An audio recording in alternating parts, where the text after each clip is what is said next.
Assalamualaikum warahmatullahi wabarakatuh. Waalaikumsalam warahmatullahi wabarakatuh. Ya, saya hormati Ibu dan Bapak Guru yang kembar dan yang berbahagia. Terima kasih hari ini Bapak Ibu sudah berkenan untuk memenuhi undangan saya dalam rangka diseminasi penerapan budaya positif di sekolah. Ini adalah sebuah tugas aksi nyata dari kegiatan yang sedang saya lakukan, yaitu CGP Calon Guru Penggerak Angkatan 11 dari Kabupaten Wonosobo, yang salah satu tugasnya adalah mendiseminasikan penerapan budaya positif di sekolah. Baik, kita mulai saja Bapak Ibu semua.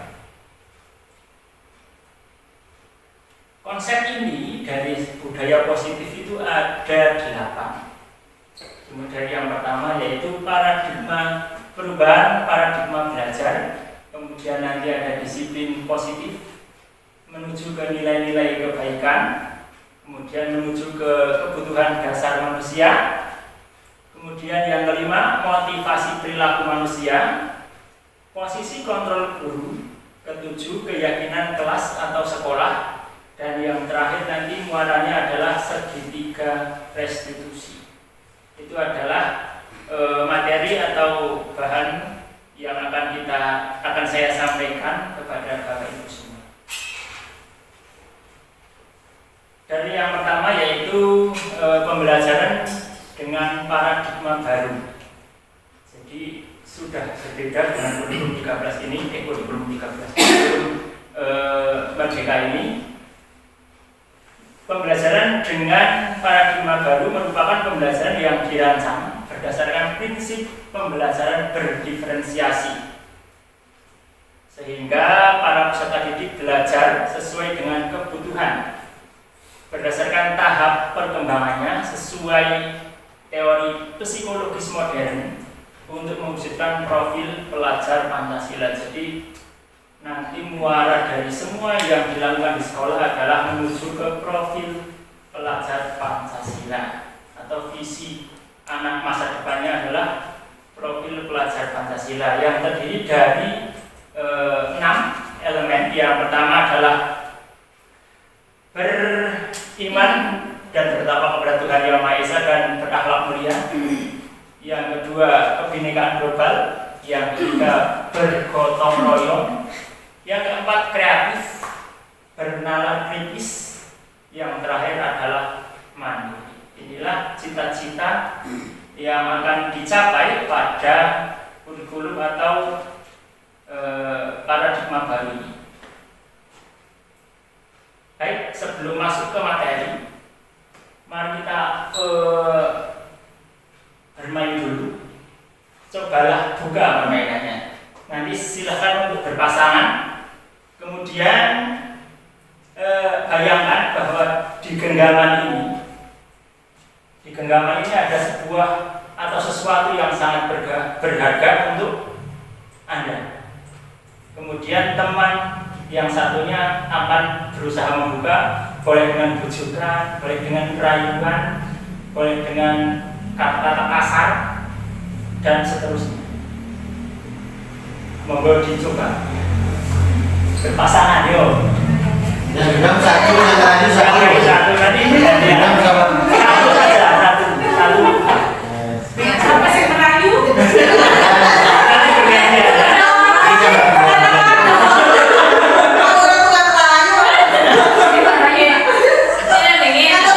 Nek, jangan bilang kayak gula.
Eman-eman. Keikhlasan. Bukan salah. Ini tampok maksudnya. Ini ada kaitannya dengan posisi kontrol. Ya, ini ada kaitannya dengan posisi apa? Kontrol. Ya, dengan posisi kontrol atau ilusi tentang teori kontrol. Jadi tadi Suara buat kontrol. membuka atau menutup itu kan berdasarkan kontrol diri yang mau membuka atau menutup. Diri. Jadi ketika ada orang lain yang mempengaruhi, walaupun orang lain mempengaruhi, tapi ketika dia tidak mau membuka, dia tidak akan dibuka. Begitu juga dengan sebaliknya. Ilusi tentang teori kontrol. Ilusi apa kan? Gambaran apa? Bayangan ya. Ilusi ini berarti bayangan sangat usia. Ya. Yang pertama, guru mengontrol murid. Jadi artinya ternyata itu guru tidak bisa memaksa murid. Ketika murid mau melakukan apa yang diminta oleh guru, berarti dia sedang menyerahkan posisi kontrolnya kepada guru. Itu yang pertama. Kemudian yang kedua, itu dulu, kritik dan membuat rasa bersalah mampu menguatkan karakter. Ternyata itu juga tidak, hanya ilusi. Oh, ini hanya ilusinya seperti itu. Berarti kebalikan dari itu. Nah, artinya membuat siswa menuju identitas gagal. Ketika siswa terus dikritik, maka dia akan menuju identitas gagal dan hanya mengajarkan menjadi buruk tentang dirinya. Kemudian yang selanjutnya, ketiga, semua penguatan positif efektif dan bermanfaat. Ternyata itu juga hanya ilusi. Ketika penguatan positif itu hanya akan mengulangi perilaku tertentu dan dalam jangka waktu tertentu dia akan sadar, dan apabila sudah tidak mau ya akan menolak. Tidak sadar, tidak apa maksudnya? Tidak sadar bahwa itu berasal dari dirinya. Kemudian yang keempat, orang dewasa berhak memaksa. Nah, ini juga cuma ilusi. Artinya tidak efektif dan akan membentuk permusuhan. Jadi ketika orang dewasa memaksa anak, contohnya saya, kalau anak saya tidak mau mengerjakan sesuatu, saya paksa. Nah, malah sidangnya padu. Orang sidang pelaku malah sidang. Ternyata semua ada teorinya. Dulu saya pikir hanya kebetulan, tetapi ternyata ada teorinya. Yang selanjutnya adalah mengubah paradigma stimulus respon ke pendekatan teori kontrol. Jadi stimulus respon itu kan melakukan sesuatu ketika ada rangsangan. Ya, ada aksi ketika ada rangsangan. Menuju ke teori kontrol. Stimulus respon menuju ke teori kontrol. Realitas kebutuhan kita sama. Ternyata kebutuhan kita setiap orang berbeda. Setiap orang melihat hal yang sama. Ternyata dalam sebuah teori kontrol, setiap orang itu memiliki gambaran yang berbeda. Jadi biasanya guru kan apa-apa di padanan. Ternyata ya setiap orang memiliki gambaran yang berbeda. Kemudian kita mencoba mengubah orang agar berpandangan sama dengan kita. Biasanya seperti itu. Ternyata itu sekarang sudah tidak berlaku. Teori kontrolnya adalah kita berusaha memahami pandangan orang lain. Perilaku buruk dinilai sebagai suatu kesalahan. Semua perilaku memiliki tujuan. Nah, nanti di sini akan dibahas bahwa semua yang dilakukan itu dasar kebutuhan manusia. Apa saja nanti kita bahas. Yang selanjutnya adalah orang lain bisa mengontrol saya. Teori kontrol hanya ada yang bisa, hanya Anda yang bisa mengontrol diri Anda. Seperti tadi pas menggenggam. Saya bisa mengontrol orang lain. Anda tidak bisa mengontrol orang lain. Pemaksaan ada pada saat bujukan gagal. Kolaborasi dan konsensus menciptakan pilihan-pilihan ganda ini nanti jatuhnya nanti ke restitusi. Biar kan maksa, nek ali ngomong ini orang ban, saya tidak menciptakan pilihan-pilihan baru. 1, 2, 3. Terakhir model berpikir menang kalah, itu stimulus respon. Kalau teori kontrol model berpikir menang, jadi tidak ada yang dikalahkan. Win-win solution. Tuh. Lanjut. Yang kedua adalah disiplin positif. Apa itu disiplin positif? Disiplin positif berasal dari kata disiplina yang berarti belajar. Disiplin mengacu pada disiplin diri yang memiliki tanggung jawab terhadap apa yang dilakukannya berdasarkan nilai-nilai yang diyakini. Disiplin positif merupakan salah satu cara penerapan disiplin yang bertujuan untuk menumbuhkan kesadaran serta memberdayakan peserta didik tanpa imbalan, penghargaan atau reward, ancaman dan hukuman. Jadi ini adalah hal yang baru bagi saya juga. Ternyata itu sekarang itu dimulai dari sesuatu itu harus menanamkan sadar diri. Jadi tidak seperti dulu penghargaan, ancaman, hukuman. Sebagai pendidik, tujuan kita adalah menciptakan peserta didik yang memiliki disiplin diri, sehingga mereka berperilaku mengacu pada nilai-nilai kebajikan universal dan memiliki motivasi intrinsik dalam perubahan perilaku ke arah yang lebih baik. Jadi yang diutamakan adalah motivasi intrinsiknya dari dalamnya, bukan dari pengaruh luar atau ekstrinsik. Ini adalah disiplin positif.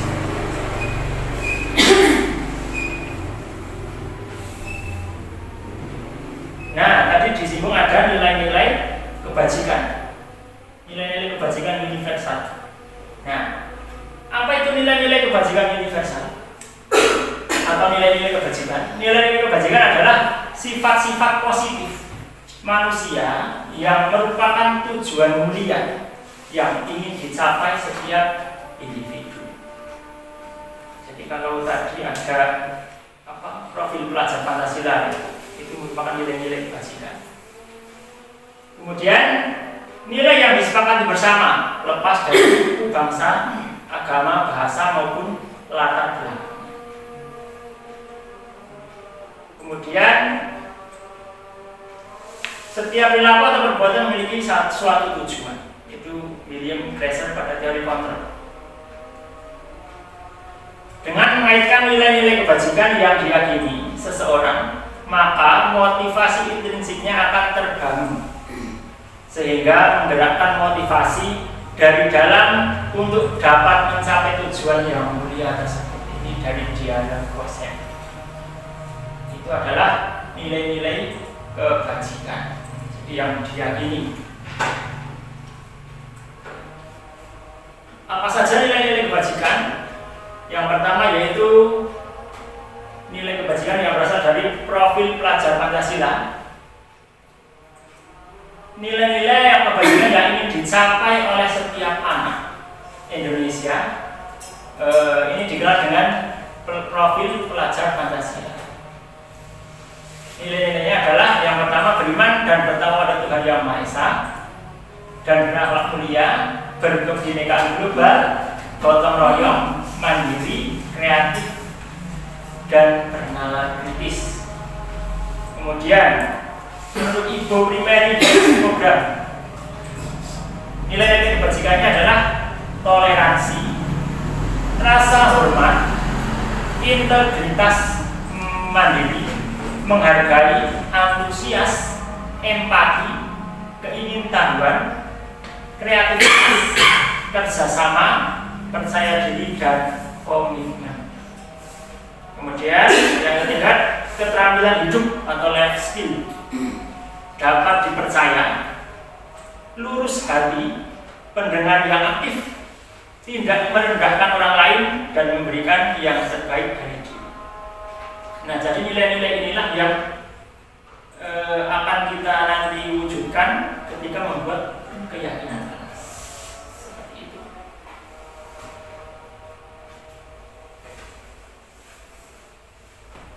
Nah, lanjut ke nomor 4, yaitu kebutuhan dasar manusia. Tadi sudah saya singgung bahwa semua yang dilakukan adalah untuk memenuhi kebutuhan. Apa itu kebutuhan dasar manusia? Kebutuhan dasar manusia adalah segala sesuatu yang kita lakukan untuk mendapatkan apa yang kita inginkan. Seluruh tindakan yang kita lakukan memiliki tujuan tertentu. Dan semua usaha terbaik yang kita lakukan adalah dalam rangka agar kebutuhan dasar kita terpenuhi dengan baik. Jadi nanti contohnya ketika ada anak yang berbuat salah, misalnya contohnya anak yang sering gawe onar, sebut saja Puput, mawar lah. Ternyata itu ada kebutuhan dasar yang belum terpenuhi. Kira-kira apa lah kita bahas. Ada 5 kebutuhan dasar manusia. Yang pertama adalah bertahan hidup, yang kedua kasih sayang dan rasa diterima, keempat penguasaan, kelima kebebasan, keempat kebebasan, kelima kesenangan. Kita bahas satu persatu. Kebutuhan bertahan hidup itu berupa makanan, pakaian, tempat tinggal, keamanan, dan kesehatan. Jadi ketika orang mencuri karena dia lapar, ya karena bertahan hidupnya belum terpenuhi. Kemudian yang kedua, kasih sayang dan rasa diterima. Contohnya adalah rasa diterima, dipedulikan, berbagi, kerjasama, menjadi bagian dalam kelompok. Nah, contohnya tadi ketika membuat onar, bisa jadi di sekolah dia, di rumah dia kurang kasih sayang. Jadi pengen diperhatikan oleh gurunya, atau nanti gurunya lapor ke orang tuanya, di rumah diperhatikan oleh orang tua. Penghargaan, harga diri, keinginan untuk dianggap, memimpin, berprestasi, diakui, didengar. Contohnya seperti si Alfaya. Nah, itu kan ketika dia sering membuat sesuatu, mungkin Bu Tami itu jadi dia penguasaan, pengen berkuasa. Dan ketika diberi jabatan sebagai ketua kelas, dia bisa memimpin teman-teman. Kemudian yang keempat, kebebasan, yaitu mandiri, memiliki pilihan, mencoba hal baru, mampu mengendalikan arah dirinya. Jadi itu bebas yang bebas. Untuk orang apa sebelumnya, tapi pengen ada pilihan, makanya dipilih A, B, C. Kemudian yang kelima, kesenangan. Itu bisa dipenuhi dengan bermain, humor, antusiasme, dan tertawa. Jadi alhamdulillah di sekolah kita ketika ngumpul gurunya banyak humor atau bisa tertawa, sehingga minimal satu kebutuhan kesenangan bisa tercukupi. Dan ketika ada anak yang misalnya ngerjani kancane ben guyu, nah mungkin itu adalah salah satu dari cara dia untuk memenuhi kebutuhan dasar berupa kebutuhan kesenangan. Jadi di modul itu guru diminta untuk mencari tahu dulu kebutuhan yang belum dipenuhi anak itu apa.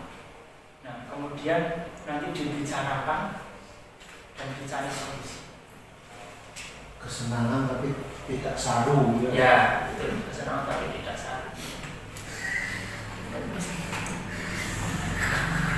Yang kelima, motivasi perilaku manusia. Ada 3 motivasi perilaku manusia. Yang pertama, untuk menghindari ketidaknyamanan atau hukuman. Jadi ketika seseorang melakukan sesuatu, bisa jadi dia lakukan itu untuk menghindari ketidaknyamanan atau hukuman. Misalnya di sekolah anak memakai sepatu hitam dan orang hukum, tapi tidak sadar bahwa itu tidak dari dirinya. Kemudian yang kedua, untuk mendapatkan imbalan atau penghargaan dari orang lain. Misalnya konsumsi sampah itu diberi hadiah. Nah, itu juga bisa jadi motivasi perilaku. Itu 2 itu dari eksternal atau ekstrinsik. Nah, yang menjadi sasaran dalam disiplin budaya positif ini adalah yang ketiga, yaitu untuk menjadi orang yang mereka inginkan. Jadi menjadi orang yang anak itu inginkan dan menghargai diri sendiri dengan nilai-nilai yang mereka percaya. Ini memang tugas guru sangat berat untuk menanamkan nilai-nilai itu. Ini adalah motivasi intrinsik yang menjadi tujuan dari disiplin positif. Membagikan motivasi intrinsik.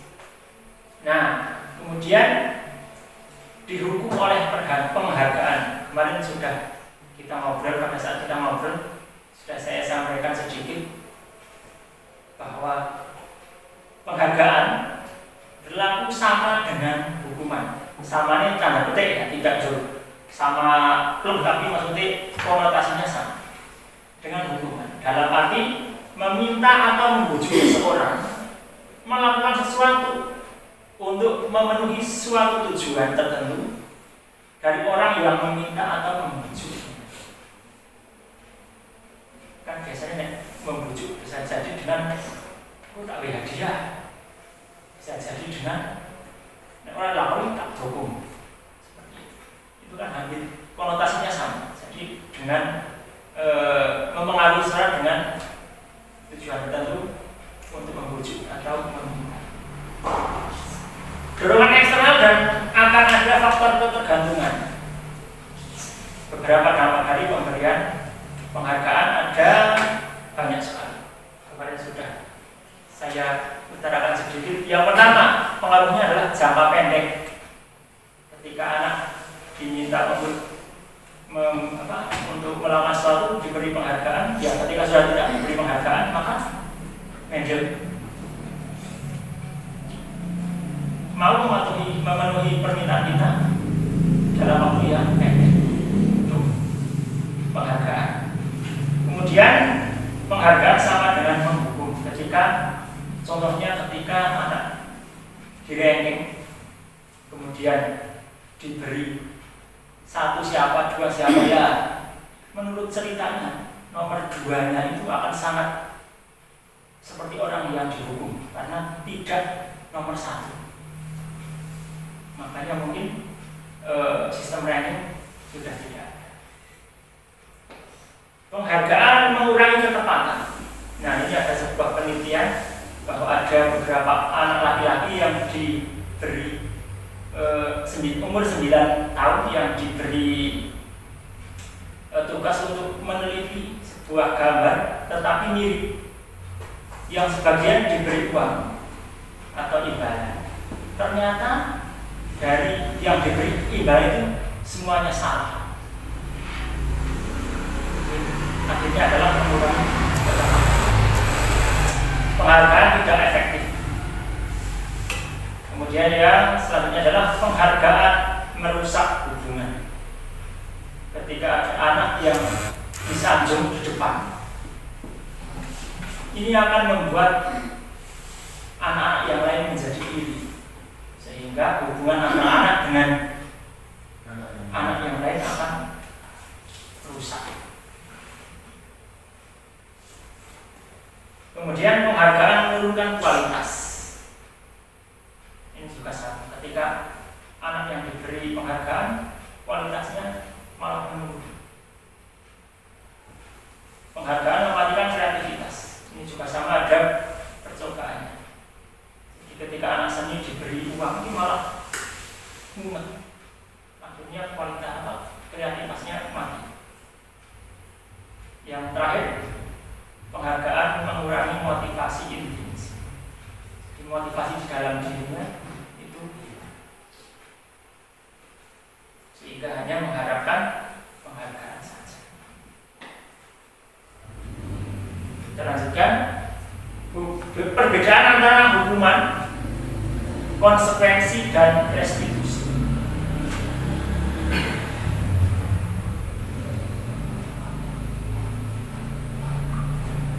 Hukuman tidak terencana atau tiba-tiba. Kalau konsekuensi terencana dan atau disepakati sesuai peraturan. Nah, restitusi proses penciptaan kondisi bagi murid untuk memperbaiki kesalahan. Hukuman murid tidak tahu apa-apa yang akan terjadi, bersifat satu arah, berupa hukuman fisik atau psikis, itu adalah hukuman. Kemudian konsekuensi, murid tetap dibuat tidak nyaman. Sikap guru selalu memonitor murid, jadi mengawasi murid. Kalau restitusi, proses kolaborasi yang mengajarkan murid untuk mencari solusi sendiri. Nanti ada contohnya tentang restitusi.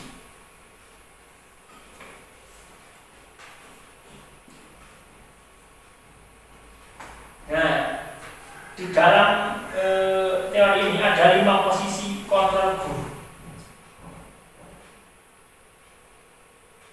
Yang pertama, penghukum. Yang kedua, pembuat rasa bersalah. Yang ketiga, teman. Yang keempat, pemantau. Yang kelima adalah manajer. Nah, yang paling baik adalah yang terakhir, posisi sebagai manajer. Ini adalah tujuan nanti. Contoh penerapannya, contoh penerapan posisi kontrol guru. Ada sebuah kasus siswa tidak mengerjakan tugas yang diberikan guru. Ketika kita sedang dalam posisi penghukum, maka akan menyuruh siswa untuk hormat kepada bendera selama 10 menit. Ini adalah penghukum. Ketika membuat rasa bersalah, ini caranya biar anak ini merasa bersalah. Berapa kali Bapak harus memberitahu kamu selalu mengecewakan Bapak. Itu adalah membuat rasa bersalah.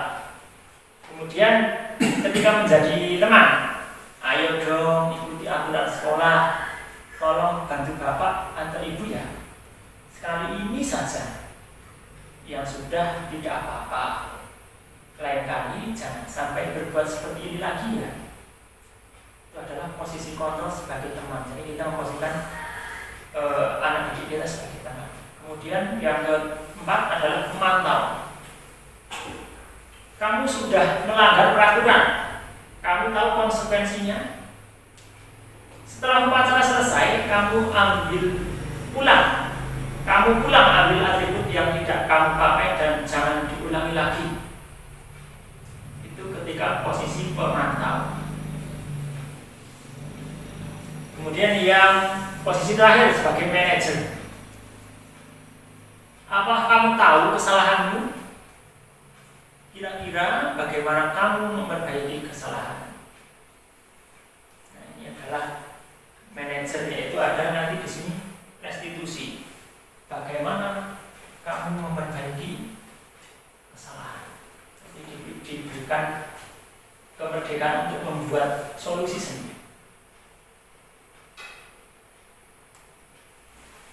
Nanti itu berarti guru menjadi semua posisi itu atau Enggak. maksudnya? Tujuannya yang terakhir, yang manajer.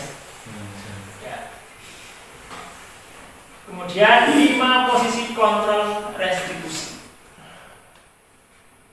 Motivasi eksternal dan motivasi intrinsik. Eksternal itu ada identitas gagal, perilaku kontrol negatif, penghukum, pembuat merasa bersalah, teman, pemantau. Lah itu 4 itu adalah motivasi eksternal karena dari guru.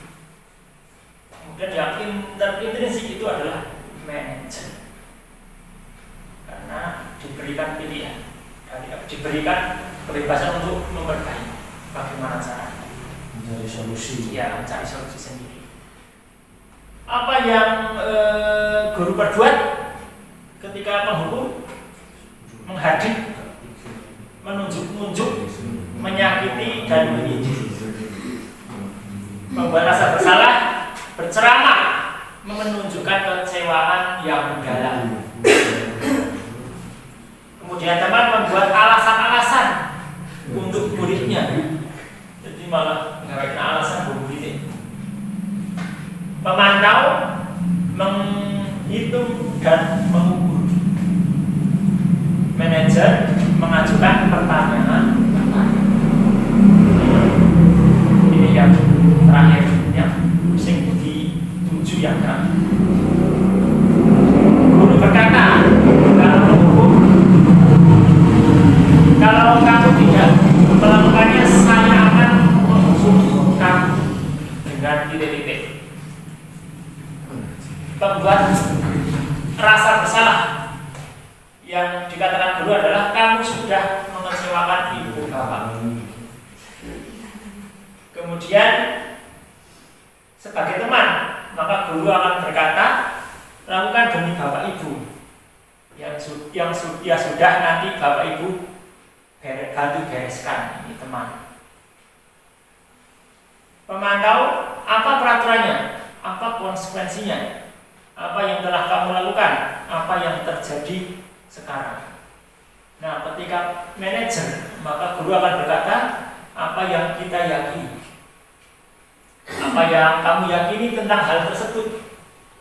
Kalau kamu meyakininya, maukah kamu memperbaikinya?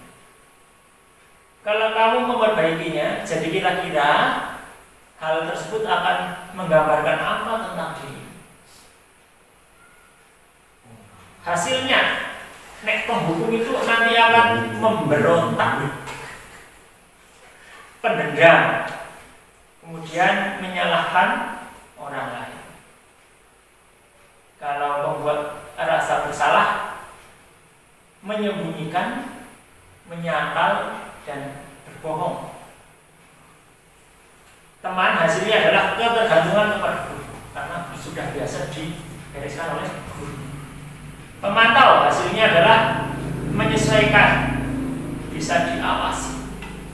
Bila diawasi, ini anak sing awasi ya mau, tapi orang ya bukan. Itu pemantau. Kontrol diri, hasilnya adalah menguatnya watak atau karakter. Murid berkata ketika dulu, saya tidak peduli, merasa bersalah, maafkan saya. Sebagai teman, saya pikir bapak ibu teman saya.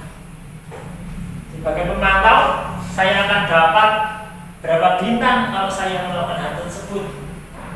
Jika sudah melakukan hal tersebut, saya akan mendapatkan apa? Jadi ibadah. Manajer, bagaimana caranya agar saya bisa memperbaiki keadaan ini? Saya akan memperbaiki masalah ini dengan apa? Sesuai dengan yang ada di pikiran anak dan nanti guru mengarah. Kemudian dampaknya pada murid. Sebab jika guru sebagai penghukum, maka mengulangi kesalahan berulang kali perilaku menjadi agresif. Kan baca benar. Agresifnya gimana itu? Hah? Agresifnya kan jadi baru sedikit diomongi sedikit sudah geger, sudah mau berontak. Seperti anak saya kan kalau sama anak saya galak. Jadi ketika saya mau baru saja bilang, wis langsung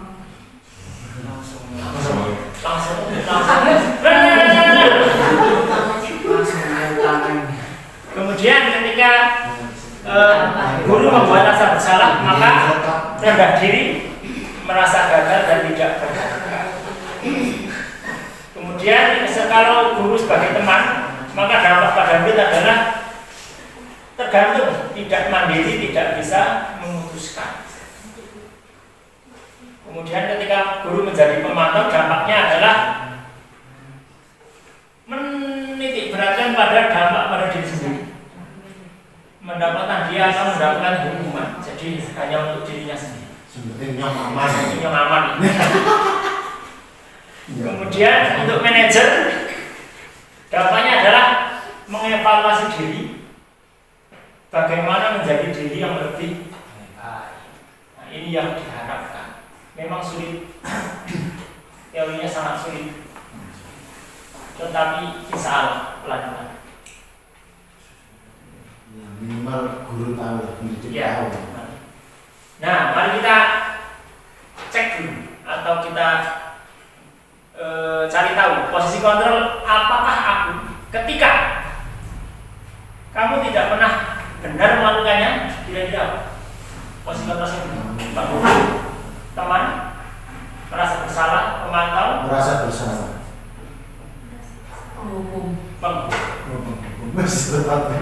isinya ini kan apa sih? Dewa, itu ngasihnya kan mesti dulu. Ini orang lucu. Itu. Lanjut. Kira-kira ini. Ayolah lakukan demi Pak Guru ya. Ini apa kira-kira? Teman. Betul. Ini adalah teman. Gimana coba kalau orang tua kamu tahu kamu begini berbuat begini, kira-kira apa? Nah, merasa bersalah. Kamu tidak pernah mendapatkan nilai jika tidak mengerjakan tugas, kira-kira apa? Manajer. Pemantau, manajer, teman, bersalah, kira-kira apa? Konsekuensi ini pemantau.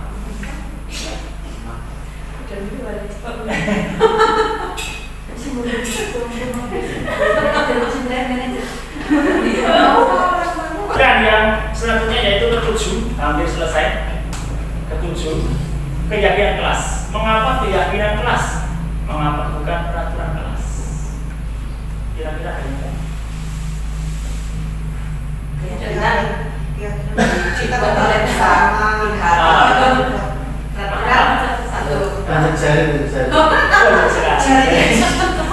Dia menjawab. Keyakinan itu dibuat oleh dua pihak. Mereka sepakat untuk membuat keyakinan, meyakini. Sedangkan kalau peraturan itu hanya dibuat oleh sekolah di satuan dan cenderung akan hukuman.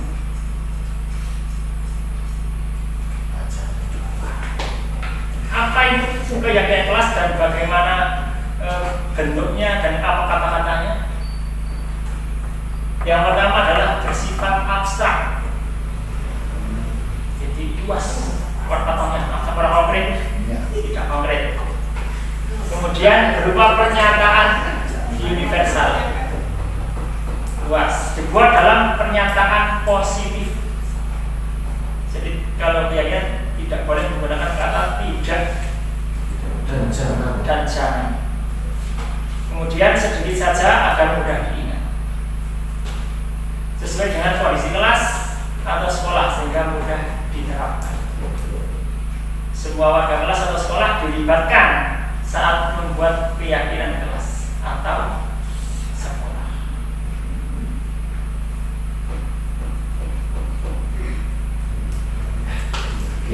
Cek dong, saya tuh dibantu Pak.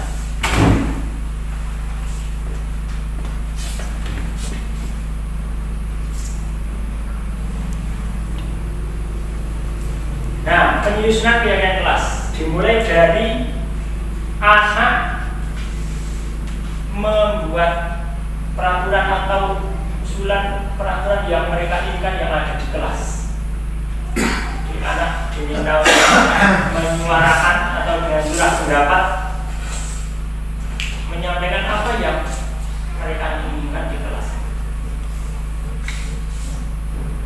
Kemudian bisa dengan lisan, guru menulis di depan atau menggunakan post-it. Kemudian yang kedua adalah mengubahnya menjadi kalimat positif. Ini nanti diubah menjadi, misalnya kan larangan, dilarang apa, tidak apa, jangan apa. Nah, ini dibuat menjadi kalimat positif. Misalnya contohnya tidak boleh berlari di kelas. Ya, berarti diganti menjadi berjalan di kelas atau jalan di lorong.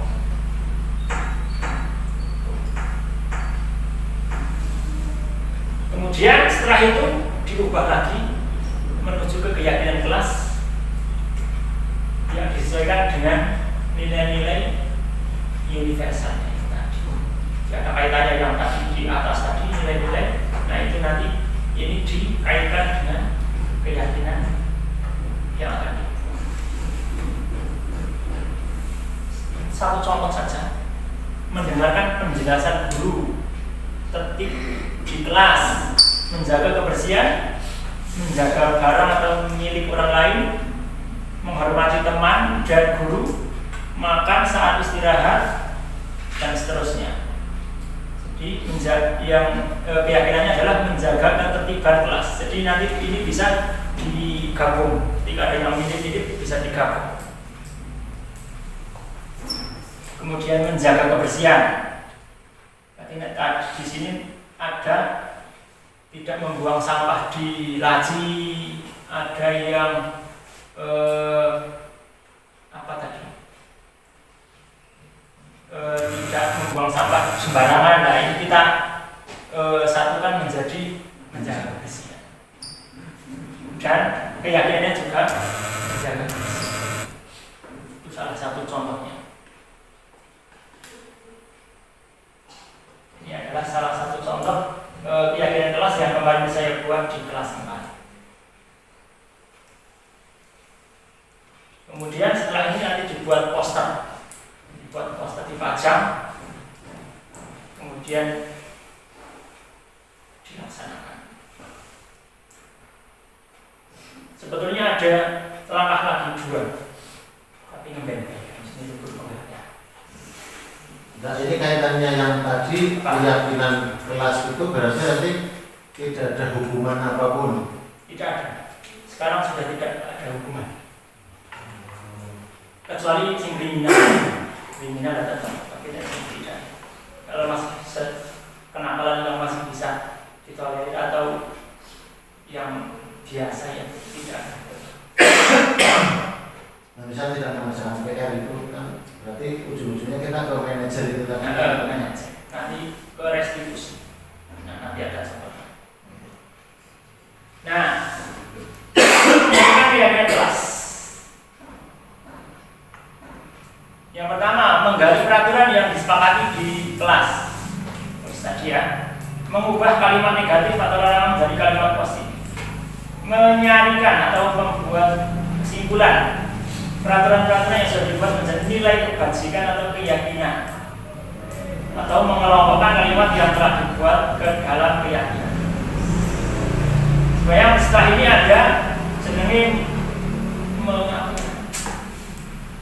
membuat pendalaman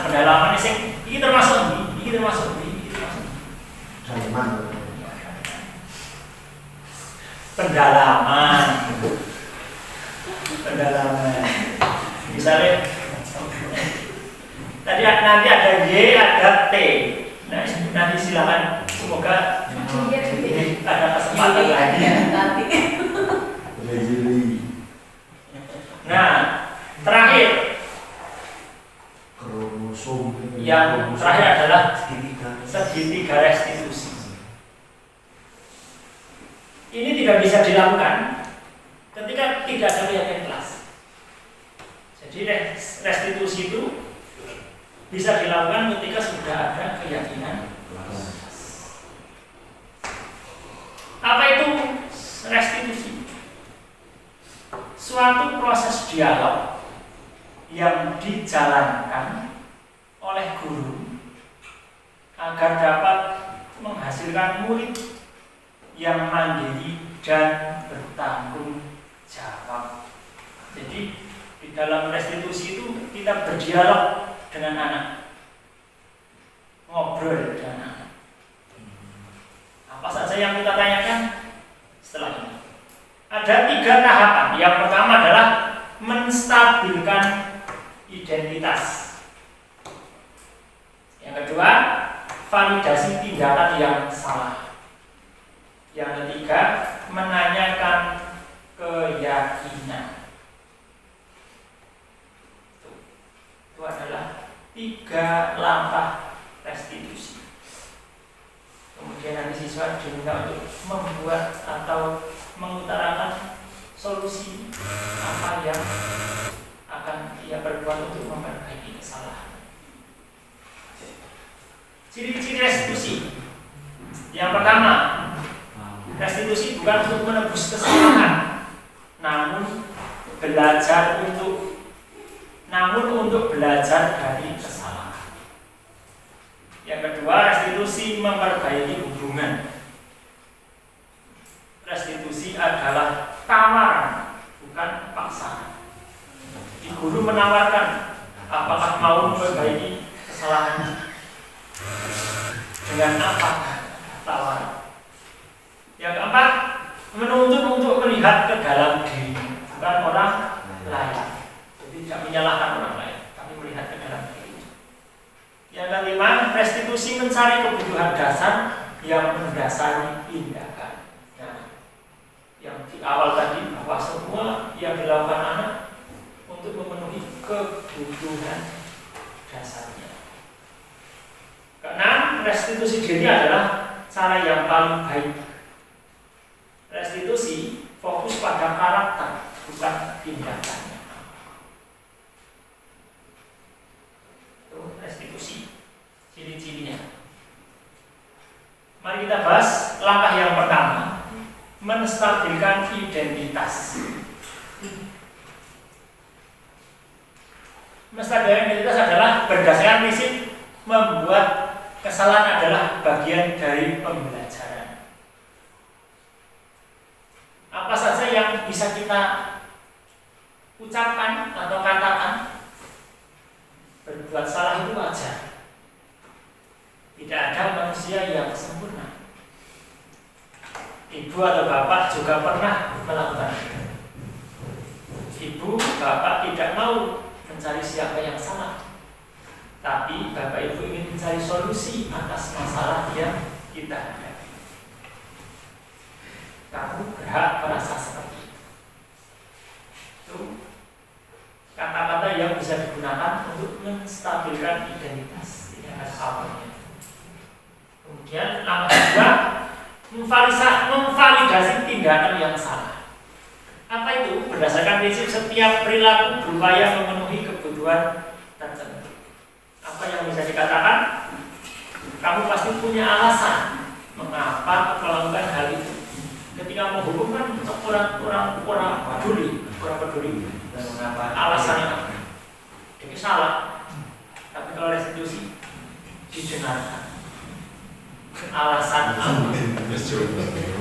Padahal kamu bisa melakukan hal yang lebih buruk dari ini ya. Tapi kamu bangga karena telah melindungi sesuatu yang penting buat kamu melakukannya karena mempertahankan sesuatu yang penting bagi.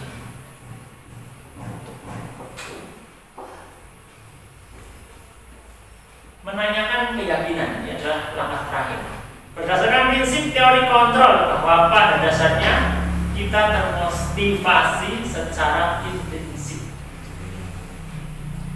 Apa yang kita tanyakan atau kita ucapkan, apa keyakinan kelas kita. Nah, jadi harus ada keyakinan kelas kita. Kemudian diminta untuk menyebutkan apa yang belum ditunjukkan. Nilai-nilai apa yang telah kita sepakati? Seperti apa gambaran sebuah kelas yang ideal menurut kamu? Kamu ingin menjadi orang yang seperti apa? Ini adalah cara untuk menanyakan keyakinan di tahap ketiga diskusi. Ini adalah salah satu contoh.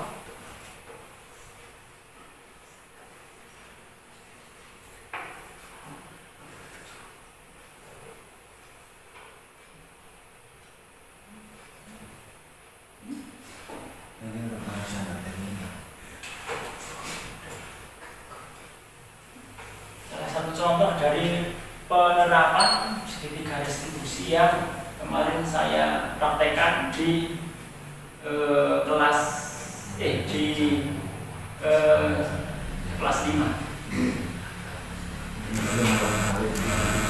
Jadi kami yang pertama adalah Bayu tidak mengerjakan tugas rumah atau PR.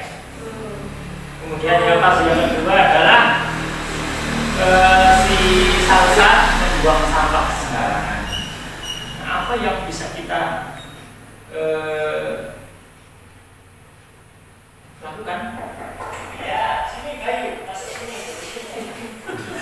Silakan dinikmati.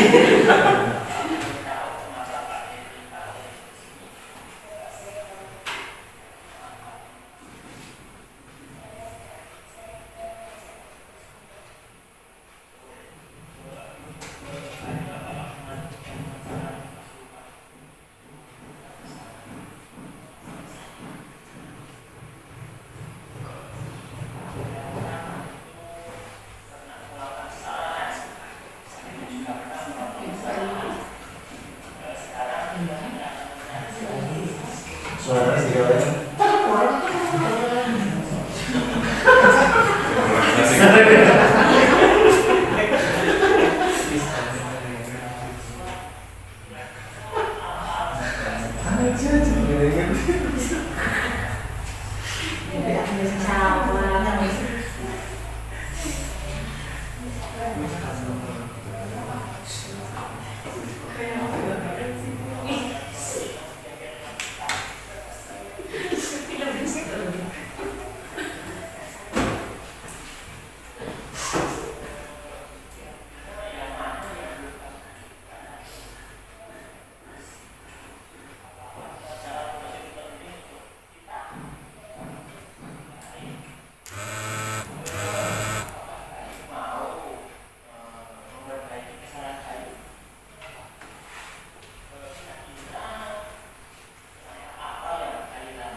Menanggapi keyakinan kelas ini Ananda Cintia.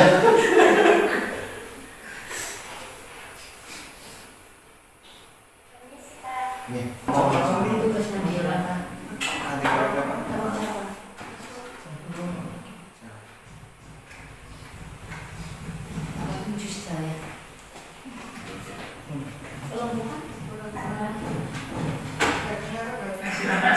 sini Salsa. Iya, Kak. Salsa, kira-kira kamu selalu atau kamu banyak ditampil di sini? Tahu, Kak, karena saya tidak suka sembarangan. Salsa, apakah membuang sampah sembarang itu perbuatan yang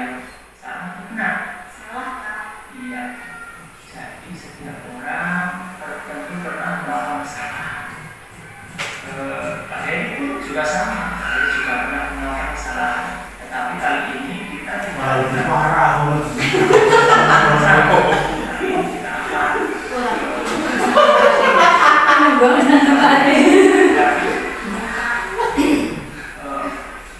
tentu setiap orang punya alasan untuk melakukan sesuatu. Kira-kira alasan tapi Saya malas membuang sampah ke tempatnya.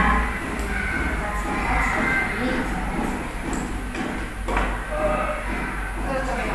apakah yang keyakinan yang Terima kasih. Soalnya kan Pak Heri di tulisnya apa dari sebelah kanan ya. nah apa yang dibutuhkan dengan reformasi? Menjaga kebersihan, Pak. Apakah kebersihan itu penting untuk kita yakini? Penting, Pak. Baik, apakah kamu bisa juga untuk menyelesaikan masalah ini? Bersedia, Pak. Coba kira-kira Pak Heri apa yang akan kamu lakukan untuk menyelesaikan masalah ini? Saya akan selalu membiasakan pada tempatnya, Pak. Dan jika saya melakukan tempat sampah, saya akan mengantarnya dan akan membuangnya jika sudah menemukan tempat sampah. Apakah kamu yakin bisa melakukannya? Yakin, Pak. Insya Allah. Baik, Pak Heri sangat menghargai kemauan kamu untuk berubah dan memperbaiki masalah ini. Semoga kamu bisa berkomitmen dan bertanggung jawab dalam menyelesaikan masalah ini. Iya, Pak. Saya akan bertanggung jawab dan menjaga komitmen untuk menyelesaikan masalah ini. Ya, baik, kita sudah diskusi, kita sudah mencari tahu alasan dan kita sudah menemukan solusinya untuk mengatasi masalah ini. Baik, terima kasih. Salsa, sekarang kamu bisa istirahat lagi. Iya, Pak. Terima kasih. Selamat berjalan dulu.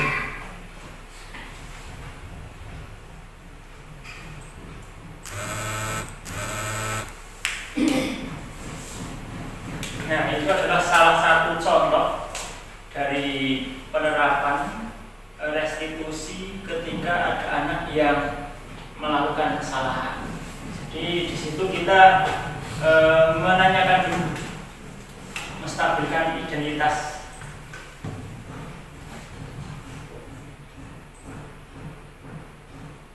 Jadi mewajarkan bahwa anak itu berbuat salah. Kemudian mengucapkan juga bahwa saya juga pernah berbuat salah.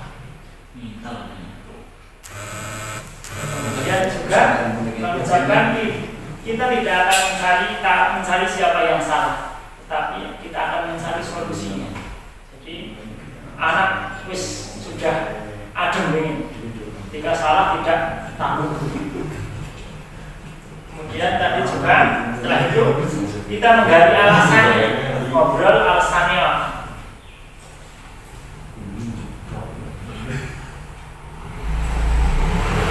Kemudian ketika ada misalnya ada anak yang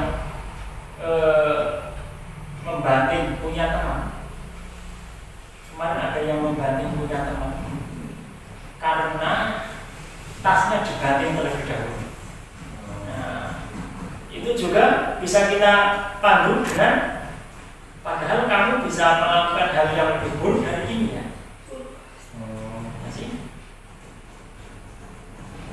Bisa ngamuk, tapi hanya misalnya pukul banding no. Kemudian yang terakhir menanyakan keyakinan. Jadi harus punya keyakinan kelas terlebih dahulu. Keyakinan kelas kita apa? Nilai-nilai apa yang sudah kita sepakati? Apa yang belum kamu tunjukkan dari keyakinan kelas kita? Nanti ketika sudah berjalan kan anak akan mudah. Oh, berarti sih belum tak lakukan sih iki. Itu. Kemudian setelah itu menawarkan apakah siswa itu mau memperbaiki kesalahan. Apakah kamu mau memperbaiki kesalahan itu? Kemudian setelah mau berarti kita akan mencari solusi. Berilah anak kebebasan untuk mencari solusi. Kita tawarkan anak, kira-kira apa yang bisa kamu lakukan untuk memperbaiki. Misalnya anak sing salah kan mengantongi sampah nek belum nemu tempat sampah. Nah, itu sebuah solusi ketika dia punya sampah tapi tidak ada tempat sampah. Misalnya lagi ketika ada sing banding, takoni apakah dia punya solusi. Bisa jadi dia mempunyai solusi untuk ganti. Bisa jadi kita tidak tahu. Seperti kita memberikan kebebasan kepada anak untuk mencari solusi, kemudian dipancing-pancing terus. Itu ketika kita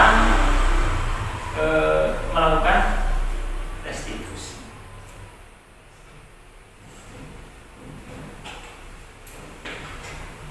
Penutup terakhir, dalam penerapan program disiplin positif, guru hendaknya memiliki standar kepribadian profesional dan sosial yang baik. Dan dimulai dari diri guru sendiri sebagai teladan. Jadi ketika guru sudah bisa menjadi teladan, maka ketika membuat restitusi atau disiplin positif seperti kata Ki Hajar Dewantara, yaitu sumber ngarsa sumber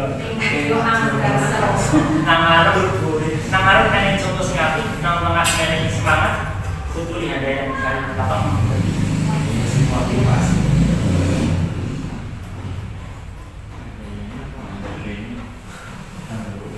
Di mana guru mampu merefleksi diri dalam posisi kontrol saat ini, bagaimana perjalanan dirinya sebagai among atau manajer yang menuntun murid-muridnya menjadi insan yang mandiri, merdeka dan bertanggung jawab. Jadi tujuannya adalah murid bisa mandiri, merdeka dan bertanggung jawab.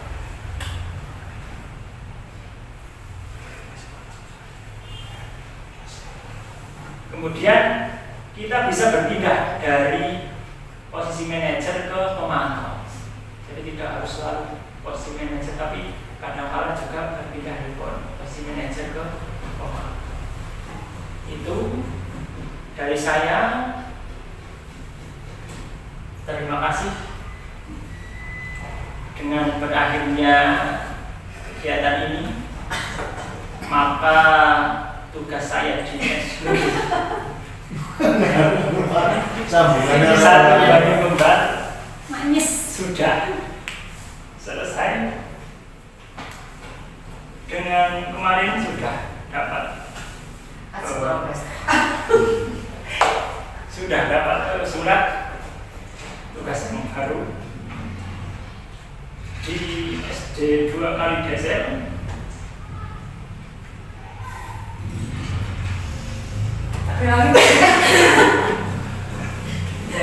Terima kasih sekali untuk semuanya. Setahun lebih saya di sini.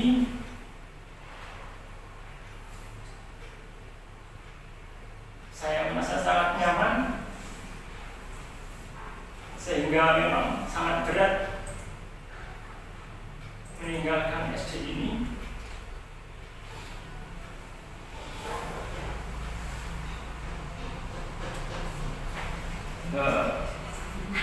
Terima kasih sekali untuk semua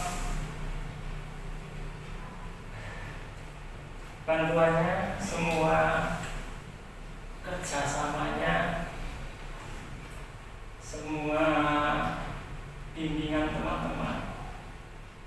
Di sini saya banyak sekali belajar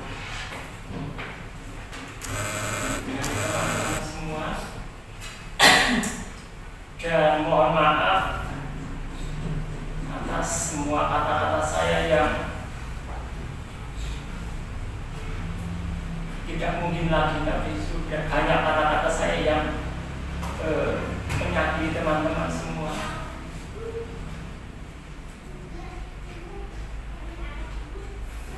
Mohon mungkin orang pas di dalam hati teman-teman semua.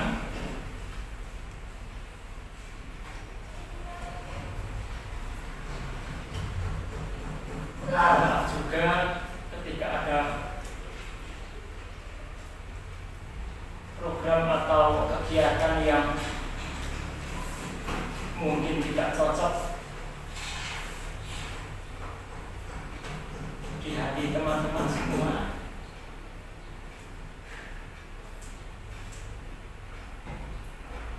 Dan memang sudah waktunya Ombudsman itu SK ini sudah keluar, jadi mau tidak mau saya harus menjalankan.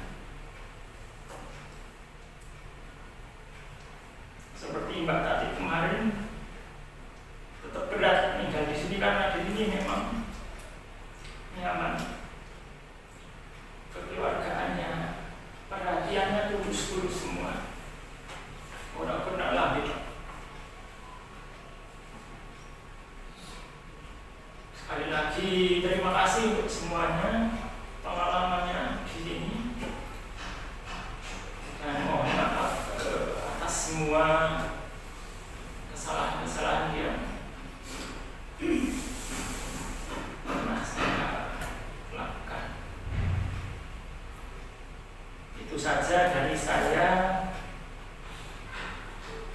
Dari awal sampai akhir mohon maaf apabila ada kekurangan. Terima kasih, saya akhiri. Billahi taufiq wal hidayah. Wassalamualaikum warahmatullahi wabarakatuh. Waalaikumsalam.